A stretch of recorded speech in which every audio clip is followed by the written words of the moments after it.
Welcome to DJNTV and Tuesday Night with Ben Stowe. Now introducing the one and only Ben Stowe. Yeah, baby! Yeah. Good evening and welcome to tonight's show. This is the show where you get to learn more about Ben Stowe than you've ever wanted to learn. That's right. If you want to know so much about Ben Stowe, just follow along with this show or for the next few weeks because we have got so much that we're going to learn. Right, Ben? Sounds riveting. It is. It's going to be fabulous. It's going to be fantabulous. Oh, and we've got different little, we're going to kind of change things up a little bit, so getting a couple more questions, a couple more things on each week's show with Ben Stowe. So, Ben, it's been a while. They probably don't remember who you are, or it looks familiar. Voice, I've heard it before. For those who are wondering, go watch the 7,000 shows we did already. Well, that's what I was thinking when you said get to know more about Ben Stowe. I thought, my gosh, you haven't done a show in so long. They're like, who? Ben who? What? Yeah.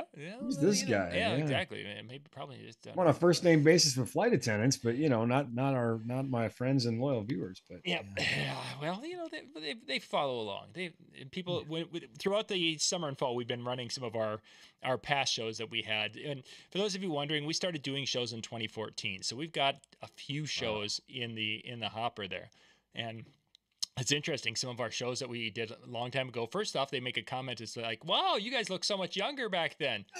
And yeah, thanks a lot. I'm thinking they were just saying that because they didn't want to talk about how sophisticated we look right now. That's exactly, a little gray, a little bit more, a little less, hair. They were just, wanting to just talk about, the good old days. No, we'll just go with that. So I want to talk about the good old days too. I want to be in the good old days, but hey, you know what? My grandmother told me this one time, and of course she survived the Great Depression and all that. She said there were no good old days. She said the best days are right now. Nice. These are the good old days. These are the days. Yes, because you can't live in the past, you can't live in the future. You can only be in the present. Da-da-da. Yep. Exactly. You get one trip through, make the most of it. So. Excellent. So we've got kind of a little itinerary of what we're going to be going through tonight. And as I'm looking at the schedule, our first segment, Ben, is the Ben Stowe Joke of the Week. So hopefully you've got something humorous for us. And for those of you watching, we got some production here. So we're going to go and be right back.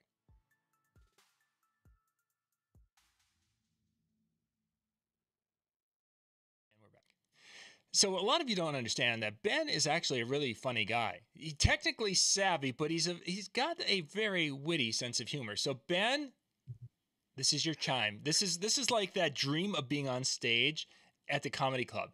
Except I'm so nervous. No one can throw anything at you. This is fabulous. Oh, good. Yeah, you got the chicken wire in front of me, sort of the digital chicken wire. So everybody knows that Disc Jockey News and DJNTV are the best place to go for information on all things DJ. But do you know where the second best place to go is? I do not know. Where is the second best place to go? Wikipedia. That was pretty good. Yeah. Thank you. That was pretty. Thank goodness for the chicken wire. Okay. Yeah. That's some beatboxing over now. I was going to say we needed to copy and paste and use that at the beginning of the show. But yeah, that's the way we used to do it. All right, our next spot here, we'll be right back here.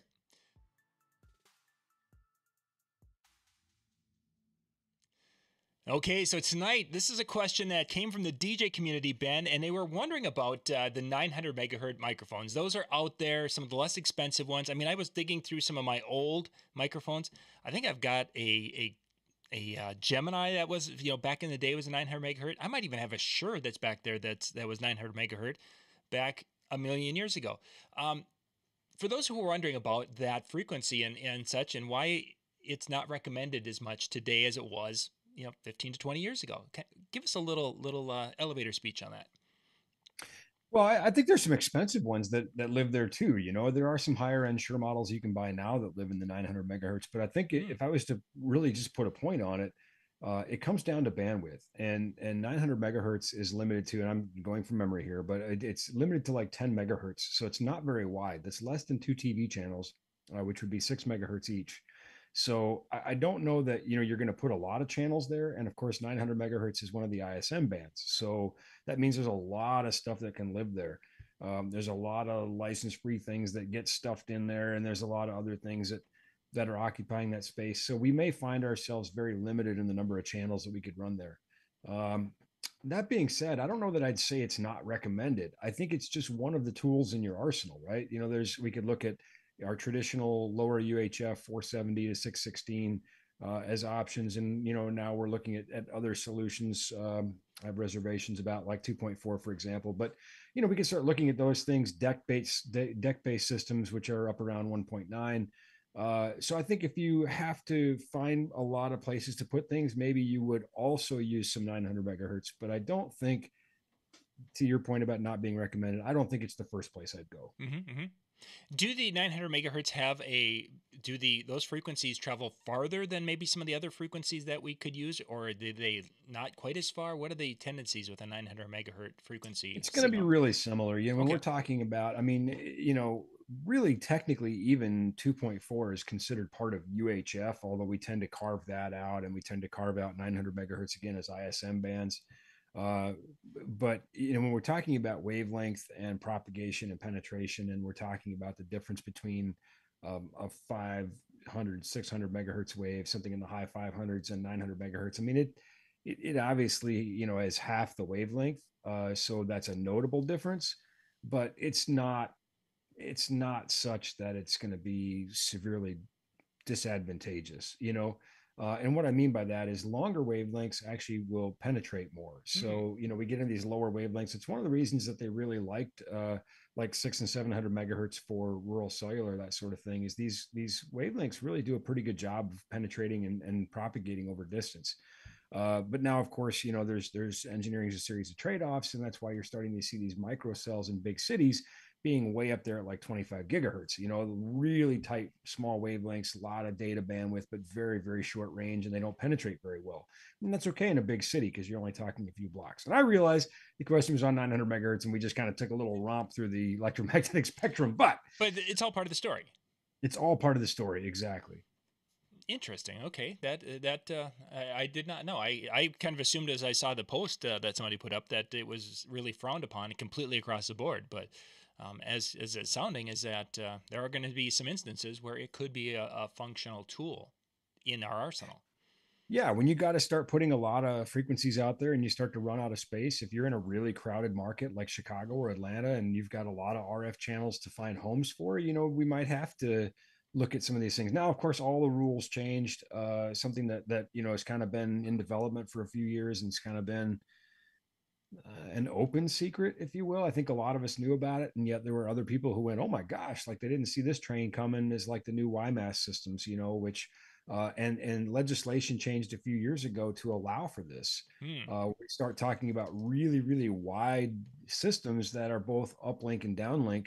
So your same system could be an IEM or a mic or whatever. Now, these systems right now are very, very expensive. We're looking at, $20,000, $30,000. But undoubtedly, I think that's the future. That's what we're going to see start to, precipitate down. And it might be 15 or 20 years before it gets to the portable market. But that's clearly where that shift is happening in terms of how we transmit audio in either direction. But anyway, yeah. So back to 900 megahertz. If you've got to find homes for everything and you're not running WiMAS, now that we should just make no mistake here, right? Comparing a 900 megahertz high end Shure digital system to a Gemini 900 megahertz. Those are apples and grapefruit, right? That's Sure. not they're not the same, right? Yeah, so. Yeah, and these were the ones that I was referring to, were something I bought 20 some years ago, I believe, maybe even a little farther. It was one of my first trips to Las Vegas, so that tells you how long ago that was. But at the time, that's well, I wouldn't recommend using that system now or probably then. But yeah. Yep, no, it's just what we picked up back then. So great, wonderful. Let's move on to our next. Let's look at the photo of the week, Ben. If you want to pull that up. Oh yes, yes, yes.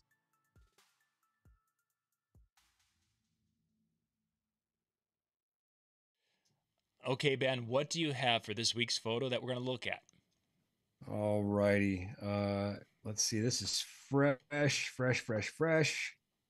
Just came in. And And by the way, for those of you watching, if you'd like, what we're going to be doing is showing it. Ben's going to look at a picture each week like this, and there's going to be some that are gig photos, some that are from different events, such as what Ben is going to talk about.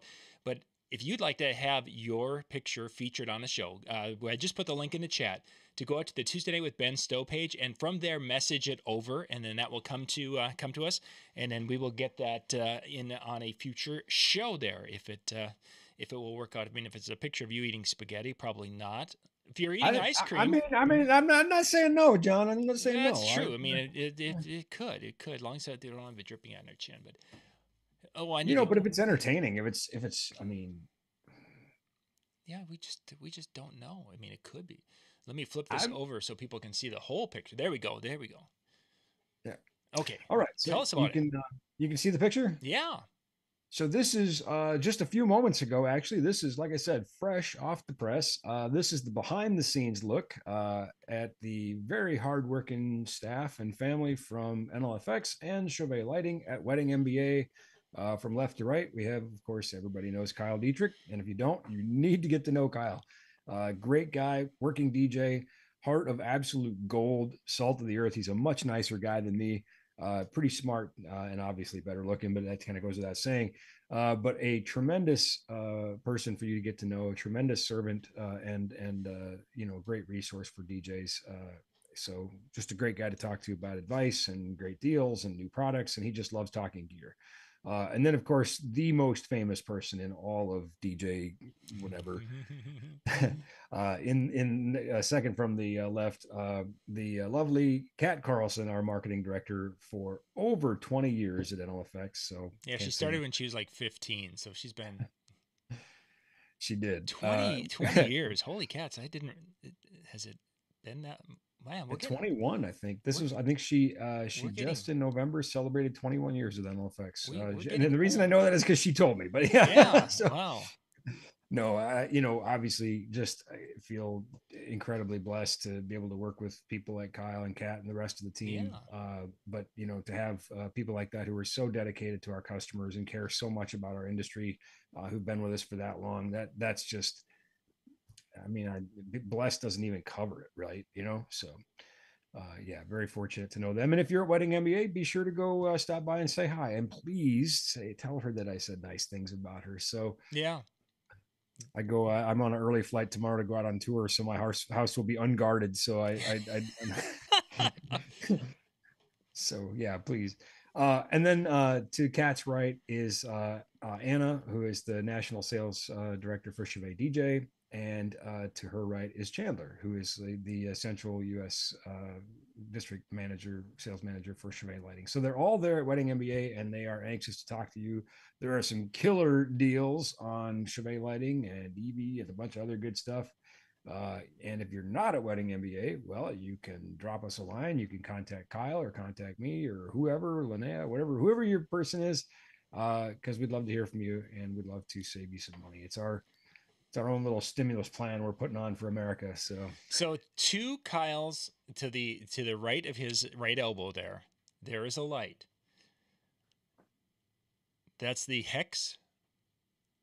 Is that the hex one that you guys have got there? Which to To the right? this Yep, right side? there. Yes. Okay, that's left on my. Okay, his right. Yeah. Yeah, his right. Yeah, stage right. Got Yeah. it. Why didn't you say so? Well, So yeah, that is. I would imagine. I can't tell just by looking at the front of it, but I would imagine that's the hex version. That's definitely the most popular.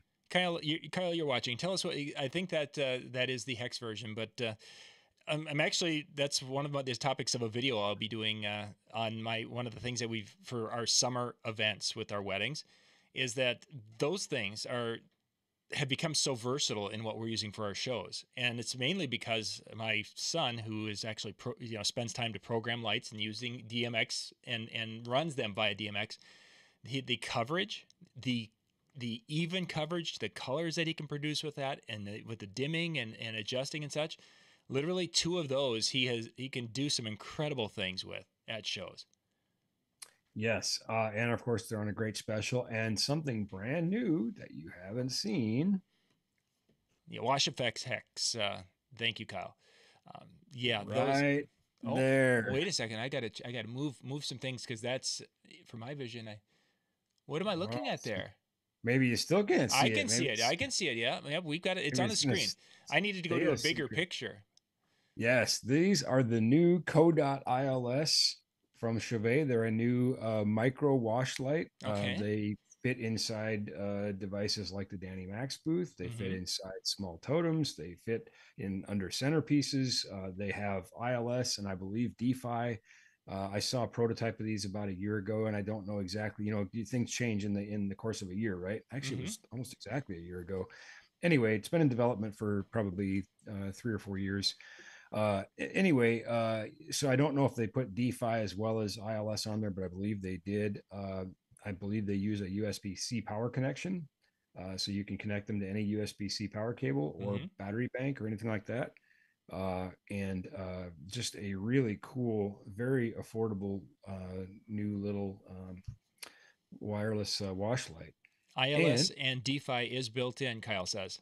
oh, sweet! I knew it was when I was down at Chevet and saw them in engineering like a year ago. So I'm glad they were able to keep that in. There was some discussion then about radio compatibility and whatnot. So the wizards down there figured it out. Nice. It was fun to go down there and work in the lab for a little bit and try to figure out how to solve some of these engineering Do problems. you And they get to did. wear a lab coat too when you go down to those labs, or is it like still And you like yeah, just wear your flannel. You're from Minnesota.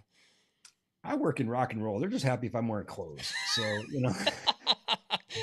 If I've got any color besides black on, they're happy, man.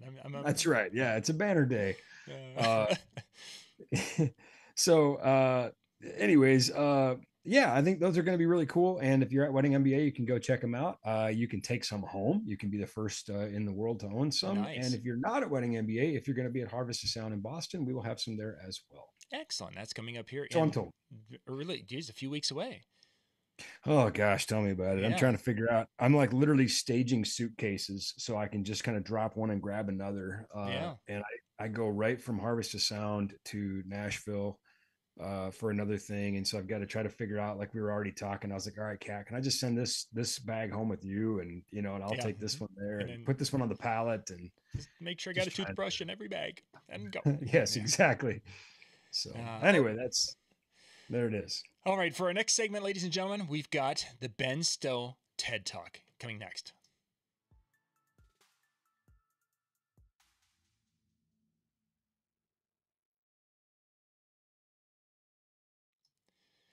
So, Ben, this is your time in our show every week where you can go and share some motivation, share some excitement, or riff a little bit. Hey, this is your time. Well, I think I'm going to repeat myself for those who follow my Facebook page. And if you do, thank you for that. And if you saw the post, thank you for that. And if you commented or liked it, thank you for that.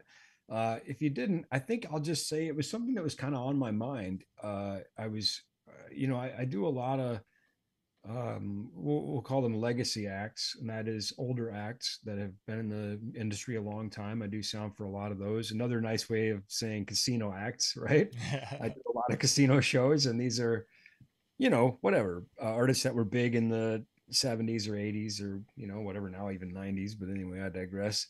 And that's really cool because you get to work with some of the really formative and influential people. I mean, people who've carved out careers longer than my lifespan, and that's really, I think, quite a privilege.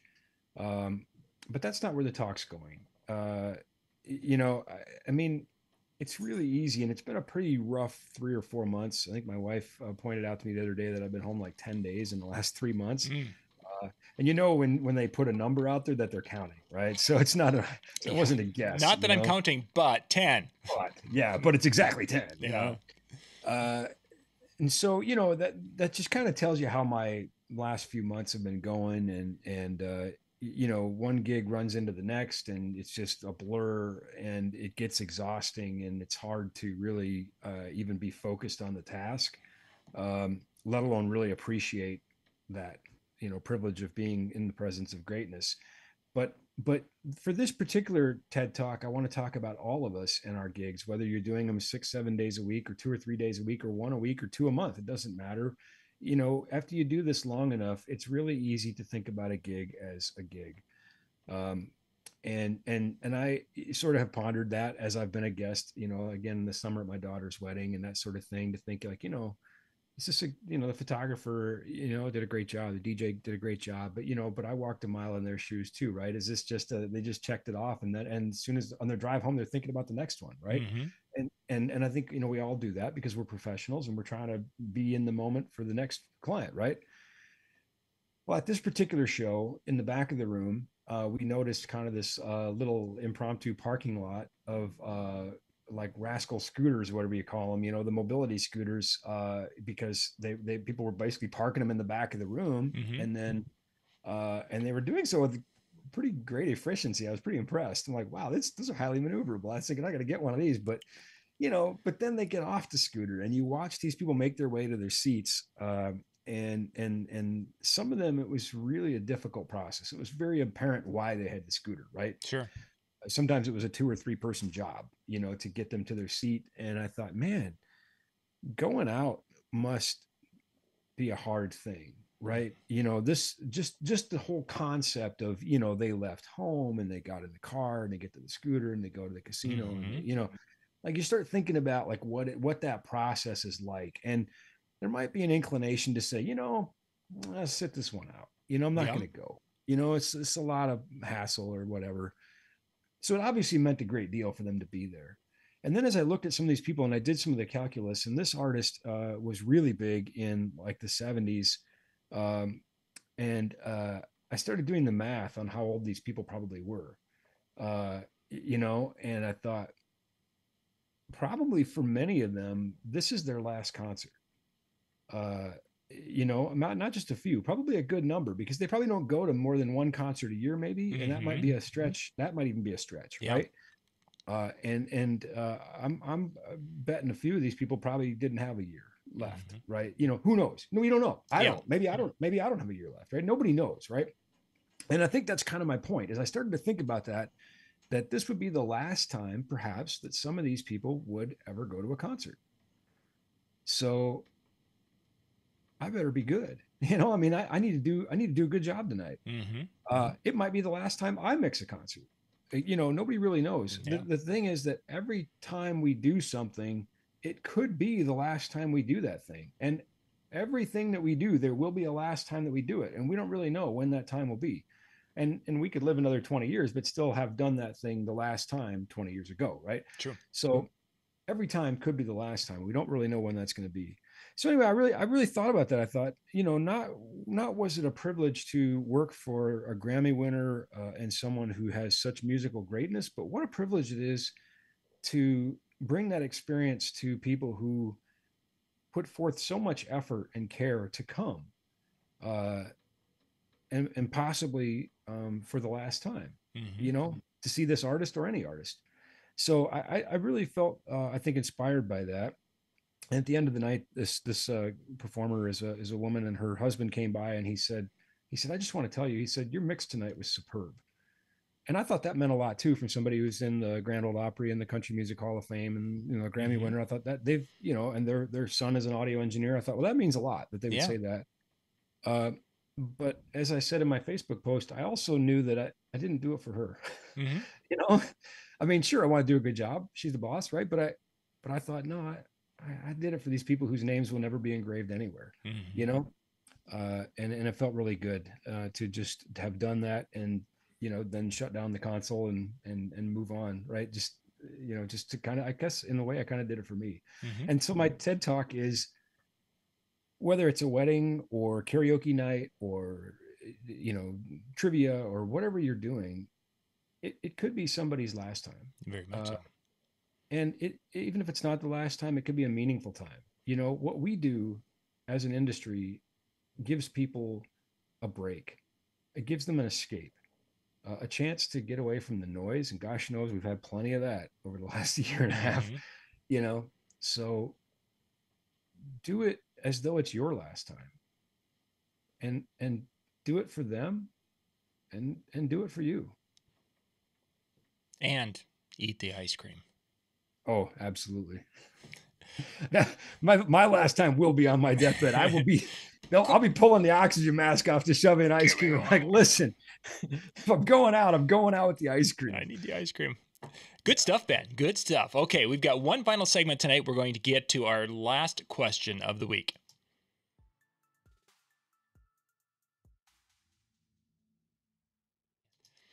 Okay, Ben, our last segment, we're going to have one final question, and this one's regarding our XLR cables, whether it's a microphone cable or DMX.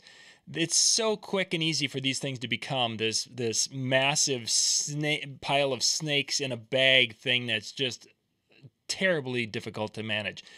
Give us a couple of tips then on how to be able to manage these cables so we're not having this big wad of tangled wires every time we go out to an event. Oh gosh, well, I'm typing as fast as I can while you say that. So, first and foremost, and I'm sorry, I'm woefully unprepared here, but I actually have a little cable in the back of the room. So, excuse me one moment. Yeah. As Ben goes into the pile of different gear pieces. Now, if you've watched our show for a number of years, you know what some of that gear is back there. There's parts of a speaker. There's probably parts of an amplifier. There's parts of a microphone somewhere back there. And then there's other parts of a horn back there. There's a light that's made out of a can, a corn can or something to that effect. Coffee can. Coffee can. Okay, there we go. Might be corn. I don't remember. But it's whatever I could get for free because that's what I was making my lights out of back then. We all got to start somewhere. So yeah, there it is, right there. Yep, I was living in people joke. It's funny, and I mean, it's okay. I don't mind if they laugh, but yeah, I was literally living in a homeless shelter when I made that. So, it's about that doesn't matter. Anyway, so all right. So a couple things about cables. Number one, I mean, proper coiling will go an awful long ways. I'm just gonna. I don't know how well I can demonstrate this here, but I really like the over/under method, and I think that's kind of the industry standard. And so to do that, our first coil is, and you kind of see this motion here. Our first coil is an over, and then our second coil is an under. And I've got some videos on that. I think we've got some on YouTube. You know what? Actually, I tell you what. You know what? I made a DVD years ago. If anybody's got a DVD player, called The Geek Boot Camp, and it was distributed by Alfred Publishing, and it was all over the world. You remember that whole deal? Oh yeah. Well, nobody carries DVDs anymore, so I've got what was left. Yeah, there it is. There's one. I've got my. Yep, this is still shrink wrapped. I see. Well, no, I bought two of them because I was going to send. I was going to send one as a one with my DJs and such, and we ended up watching it here at the time because that tells you how old it is because I had a staff back then. I'm just going to say it. And here, this is if you see right here, I'm going to try to get it out of the glare. That's Ben Stowe just out of high school. I mean, just I wish. I mean, it looks magic of Photoshop. So there's a great section in there on cable coiling, and there's a lot of other really good information. And here's the deal: I'm going to give you one for free. I will give you, anybody who wants, I will give you one of these DVDs for free. Here's all I ask. So I'm putting this together right now, but it's Thanksgiving time, whatever. So we talked about the coffee can light. I mentioned I lived in a homeless shelter. So if you make a donation to homelessness, you can send it to me and I'll give it to the shelter. You can donate it locally. I'll just take your word for it. Okay. I'll just trust you.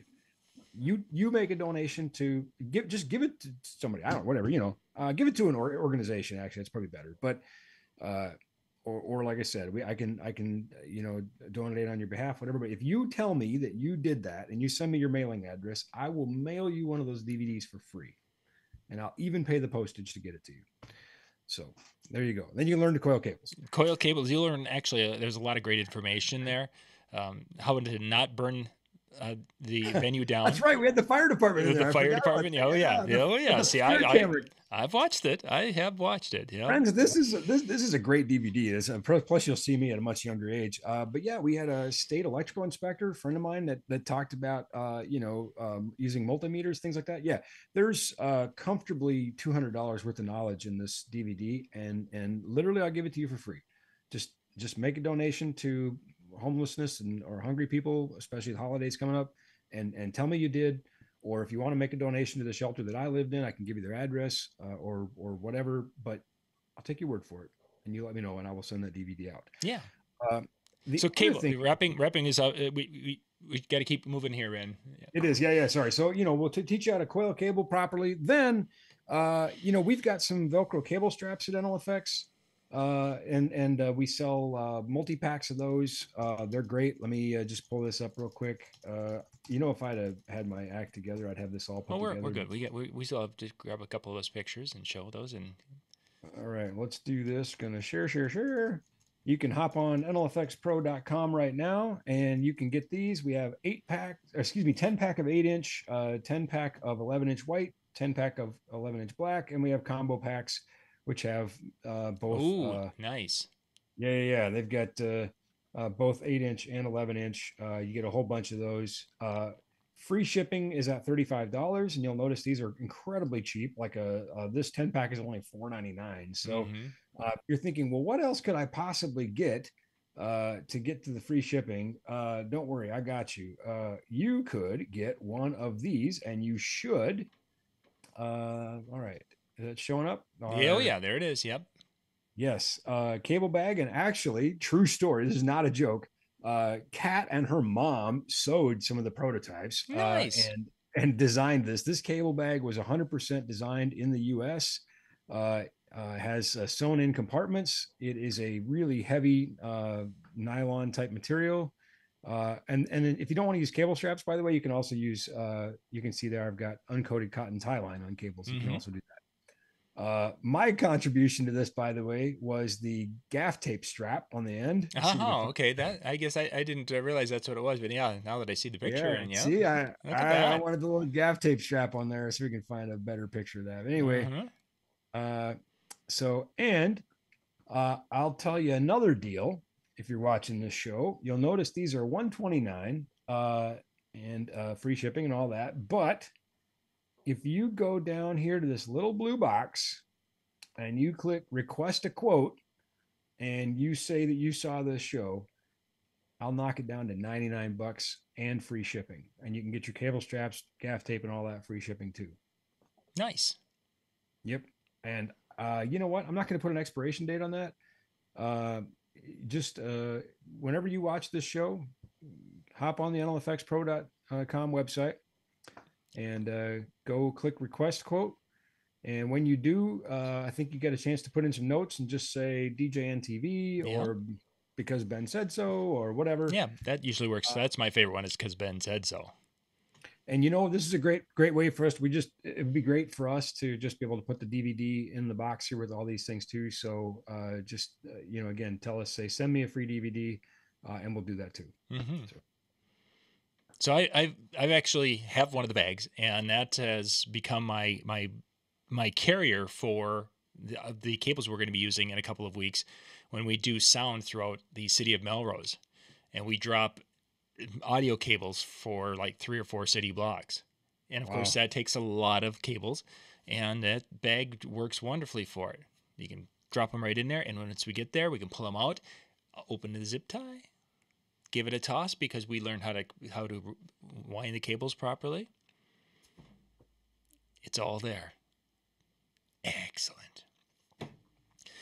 Ben, thank you much for putting things together for us tonight and having some great content as always. Up next, the guys for the Tuesday Night Music Show, DJNTV.com/chill. Brian, Jay, John, Eric, gosh, the whole crew are going to be in there talking music tonight. I've had some great topics recently. You guys can bounce out there and catch that. It's a Zoom meeting and be part of their show. And then we'll be back next Tuesday night with more information from the one and only Ben Stowe. Thanks, Ben. See ya.